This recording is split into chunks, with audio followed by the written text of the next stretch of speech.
istihara beter muhim zat. Şu anda senin ben 2 tane zindagi gördüm. İstiharatına doğru amal etmeyeni iyi talağa vardı. O bir toyun ben aranı ödüm düştüm. Ben aranı düşen kanım sonra meşi abayla aranı düşen kanım sonra beni sağlı Pakistan çıkıp gittim.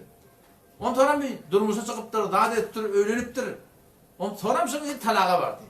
On ben ona ettim, ten nece oldu ten şey, istihara etmedin mi diyen ama bir kısara bir hınlık mınlık ettim, ahir ayıttı bir, istihara ettim ki dedi. On ne yaparım oğlum? İstihara görmeyene gidemde, çünkü göremde yüreğim yığılarını çok iyiydi diye da. On ne anlam dedim. Öyle gelmeyken diye ağam izade verdim. Ağam diye ödeyene izade verdim. Bol yani. Toyot'ta da 20 liraya vardı. Ya başa da atalım. Başa da atalım nasıl Toyot çak olanla. O zaman şol barktır maslahatlaştı telekir değil mi yaptırlar. Istihara da kıyıptır. On bar göremde diye yüreğime bakmadı diye da. On ben ayttım ne. Şimdi yüreğime bakmadı.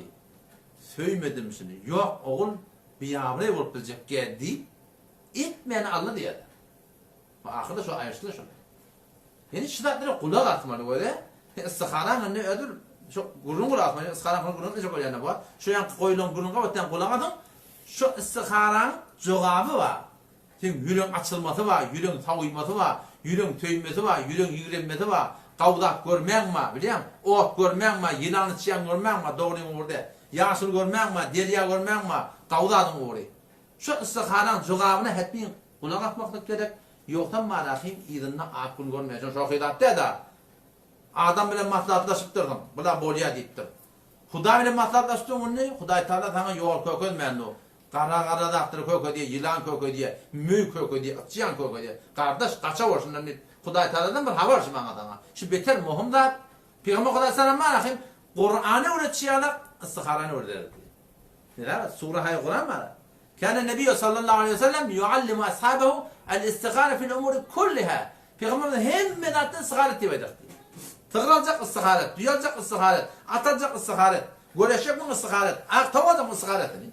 İstiharet biter muhim da. Çünkü Allah Teala bir maslahatta. Şofi gurun ne ara? Yani ya Allah, şimdi daşa diyecek, içime ölecek neyemini belirli. Ne? Şayet içime ölecek mi olsun? Ya Allah ben şimdi kavurdım. Şöyle edilen dolar ne oluyor? Hayır oldu ya Allah bana bir.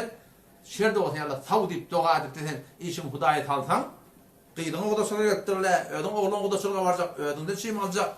Şeyden şu da attım mutumanda oğlum beter gerekli de yoktan marakim yani tezmin yok yani tezmin garantisi yok da kişi doğru olur diye.